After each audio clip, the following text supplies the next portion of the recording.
história você gostaria de contar, mas não conta porque vão achar que é fanfic? História 1.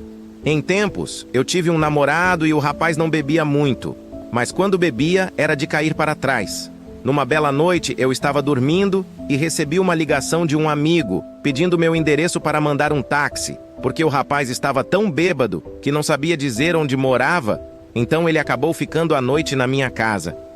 Apesar do sacrifício que foi conseguir colocar o menino na cama, morto de bêbado, eu consegui. Até aí tudo bem. Não fosse eu acordar às 7 da manhã com meus pais gritando o nome do rapaz. Ele se levantou da cama para ir ao banheiro, mas ainda bêbado, foi direto para o quarto dos meus pais, em plena manhã de domingo, onde estavam os velhinhos deitados na cama assistindo televisão. O rapaz tirou o material e começou a mijar literalmente em cima dos sogros. Acabadas as necessidades, o menino guardou o material dentro das cuecas e voltou em estado zumbi para a cama, sem ter noção do que tinha acabado de fazer. Corri para o quarto e estavam meus pais em choque com a colcha numa poça de mijo. Sim, isso aconteceu mesmo. Passada a bebedeira e a ressaca, o moço ficou 6 meses sem conseguir encarar meus pais, que até acabaram depois por rir da situação. Já não estamos juntos. História 2. Esta é uma história que o grupo de amigos que sabe dela pede para contar às pessoas novas que trazem para nos conhecer. Isto aconteceu quando eu tinha 18 anos. Trabalhava na restauração. Em agosto, a um domingo, tínhamos o restaurante repleto de gente. Era comum ter grandes grupos. No fim das contas, era um buffet numa sala com capacidade para 400 pessoas. Nesse dia disseram-me que eu ia ficar na zona do costume e que ia atender o grupo do padre. Depois de me dizerem isso, a chefe de sala diz: faças o que fizeres, se precisares de ajuda, não chamas mulher nenhuma, ao qual perguntei por quê. Afinal, o padre tinha umas mãos muito marotas, por assim dizer. Em bom português, ele gosta de apalpar as gajas. Eu pensei, ele gosta de gajas. Não deve gostar de gajos e ainda por cima putos. Ora lá chega o tal grupo e lá vou eu indicando os velhos a sentarem-se nas mesas deles. Porque se eu tivesse quieto, eram bem capazes de até se irem sentar na outra ponta. Nisto vem o motorista do autocarro e me pergunta onde ele se ia sentar, visto que não é habitual sentarem-se com o grupo que trazem. Pedi para aguardar para falar com o padre e saber o que fazer com ele, visto que eu não tinha espaço para se sentar a não ser junto do grupo. Nisto chega o padre e eu exponho a situação, ao qual ele indicou que o motorista se senta com eles. Depois o padre vira-se para mim e já passar a mão nas minhas costas e pergunta se tinha tudo controlado, ao que respondi que sim. Nisto ele desce a mão até ao rabo e dá-me um daqueles apalpões de mão cheia e saiu antes que eu pudesse reagir.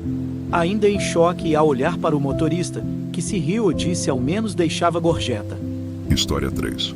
Há uns anos atrás, eu costumava frequentar o Passerelle em Lisboa com alguma frequência. Vocês sabem como é. Cara de TI, jeito para garotas zero. Nunca fui para lá com ilusões do tipo: ah, as garotas gostam mesmo de mim. Mas era um lugar legal para ir tipo uma vez por mês, ter uma noite um pouco diferente. Uma vez comentei isso com um amigo, e ele organizou logo um grupo de amigos dele que também queriam ir. Acho que conhecerem um cara que costumava ir lá dava coragem a eles ou algo assim. No dia combinado, fomos todos jantar fora antes de ir para o clube de strip. E um cara que o meu amigo tinha convidado estava um pouco convencido com a coisa. Eu vou combinar com uma das garotas para nos encontrarmos lá fora. Coisas desse gênero.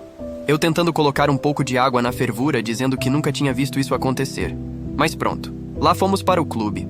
Lá estávamos, a coisa do costume, sentados no sofá a beber um copo e a ver o show, e as dançarinas passando por lá para ver se alguém paga uma bebida ou algo assim. E eu reparei que esse cara realmente disse alguma coisa para uma das dançarinas, mas ela foi embora normalmente.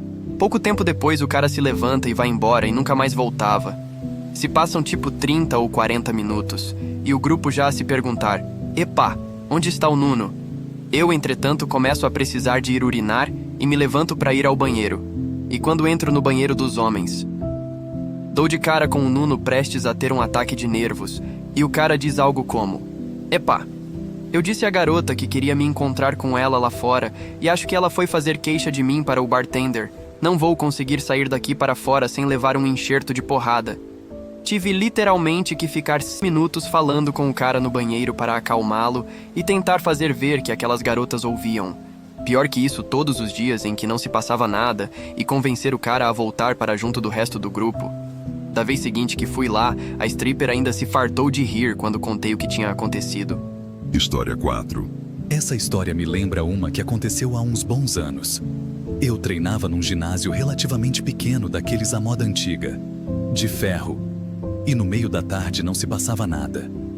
Estava apenas eu, um rapaz mais novo na casa dos seus 20 anos talvez, e um homem de mais idade. De repente, o miúdo sai de dentro do vestiário completamente branco e com uma cara meio estranha. Eu, na brincadeira, perguntei o que é que se passava, longe de imaginar o que tinha sido. Aparentemente, o rapaz estava lá no vestiário. Não sei se apenas a arrumar as coisas, se a trocar de roupa ou o que foi. E o velhote estava lá e começa a tocar nele. De início, ele diz que pensou que tinha sido sem querer. Mas o velhote continuou e acho que às tantas o apalpou no rabo. O miúdo diz que ainda pensou que ele era invisual porque estava de óculos escuros e exclama algo do gênero: "Olhe aí que isso é o meu rabo." Ao qual ele se limita a responder: eu sei. Era de ficar logo virado ao contrário. Ao que viemos apurar depois, já não tinha sido ali a primeira situação em apenas 2 ou 3 vezes que lá tinha ido. E já tinha corrido os ginásios todos pelo menos num raio de umas dezenas de quilômetros. Provavelmente expulso pelo mesmo motivo. História 5.